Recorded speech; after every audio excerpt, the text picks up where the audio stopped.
This is the book tag, Hobbies on Your Bookshelf Challenge tag. And I was tagged by Marlicia's Meanderings by Militia. So thanks, Militia, for tagging me. The first book, I used to be a really avid NASCAR fan. I went to the Atlanta races, the Bristol races, and the Charlotte races every year till my knees and my back got so bad I couldn't go. When you go to the races, you have to do a lot of walking, and I just couldn't do it anymore. But Bill Elliott was my favorite all-time driver. Awesome Bill from Dawsonville, my life in NASCAR. And this is his book. It's got pictures, and he lives not too far from me in Dawsonville, Georgia.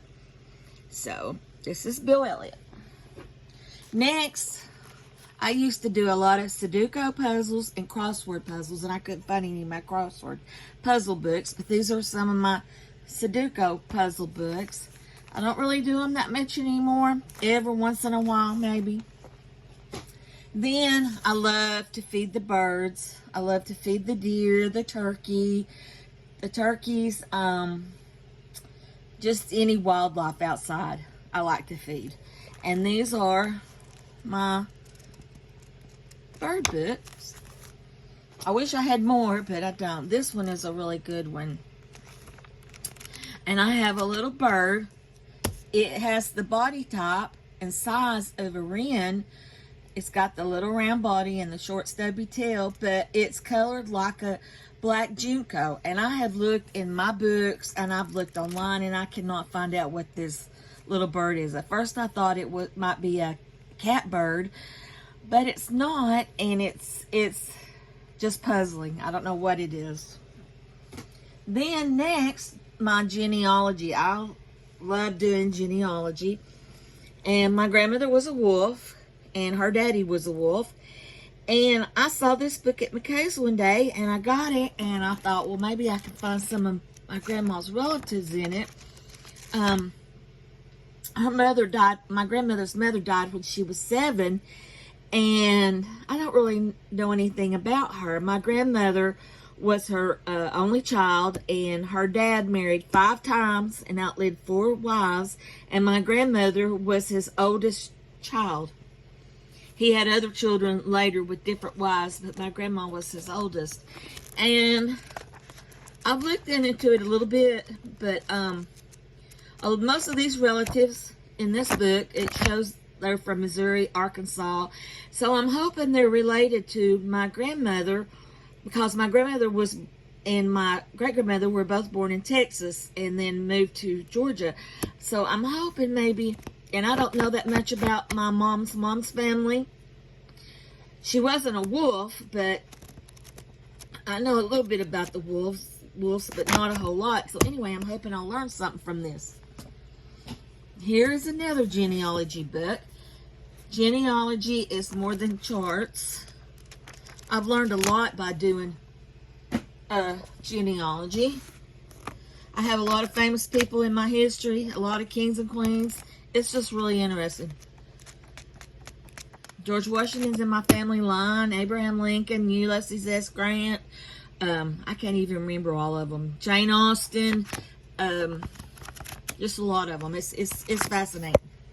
And my grandmother's grandmother was a Creek Indian, and I've not been able to find anything about her. Her name was Margaret Lightfoot, and there's like gazillion Margaret Lightfoots. And Indians did not keep records. They were considered a lower class, and just no records were ever kept. And I bought this, and it has a chapter on tracing your Indian ancestry, so I got it. And a lot of women, they're just not records kept, period. And I had a book on tracing your Indian ancestry, and I couldn't find it, so I don't know what happened to it. Next are my cookbooks, and I had tons and tons of cookbooks, and I got rid of a lot of them and kept just mostly the ones that I really use. This is a Better Homes. Who doesn't have a Better Homes? And I've used a lot of recipes out of this, and I don't really like this cookbook because it's a trade cookbook and you can't really open the pages. But I keep it and I use it. I should get a better edition. Now, tofu. I love tofu. I like to dust it with cornstarch and put it in the air fryer. It's so good. Season it. So I've got this. I haven't tried any recipes yet, but I plan on it.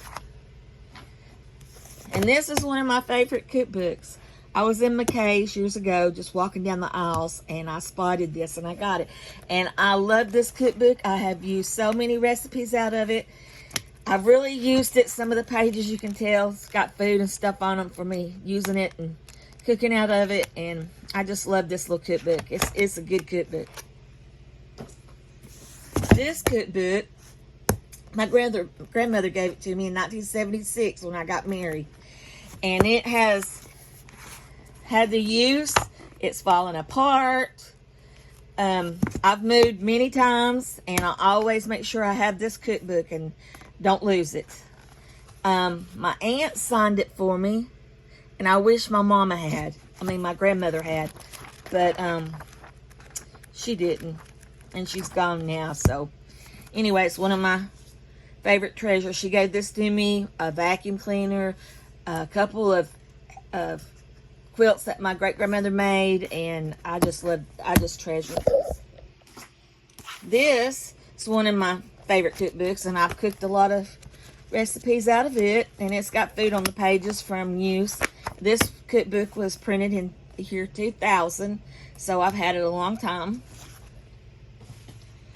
Next, I am retired from McKee's Little Debbie. I worked there 35 years, and several years ago, they made a cookbook, and they wanted all their employees to send in recipes. And this is Mr. and Mrs. McKee that started the company, O.D. McKee. He sold oatmeal cream pies out of the trunk of his vehicle, and now it's grown into five plants, Arkansas, Tennessee, and North Carolina, I think. North Carolina or Virginia one. I think maybe Virginia anyway. And it's got some awesome recipes in it. I use it a whole lot. Making stuff for Christmas and Thanksgiving. It's got stories about the McKees, stories about the company.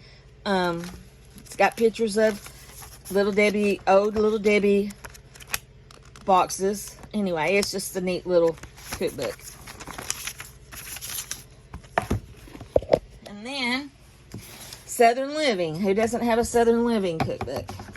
I'm not sure what year this one was printed. 2002. I've used a lot of recipes out of it. It's a good old standby. So I keep it. I got rid of a lot of my cookbooks. They were just taking up too much room. And another thing, I used to have tons and tons of books about plants. I love plants. I'm not very good with them. But I gave away all my plant books. And I have an avocado plant that I grew from a seed. I have a lemon tree that I grew from a lemon seed.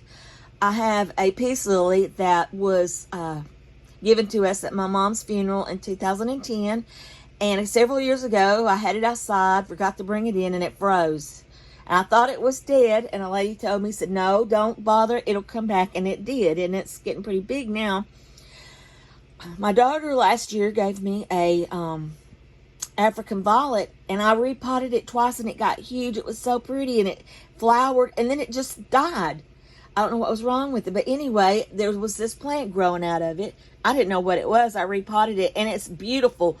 I've been told it was just an old pepper plant, but it is pretty. I keep it in a pot, and it's pretty. And then I have a Christmas cactus and a Thanksgiving cactus inside, and then I have a beautiful fig tree that's in my living room. I plan on repotting it. Not repotting, but replanting it sometime this spring outside. And right now it's getting its leaves, and I just love figs, and my daughter got it for me for my birthday.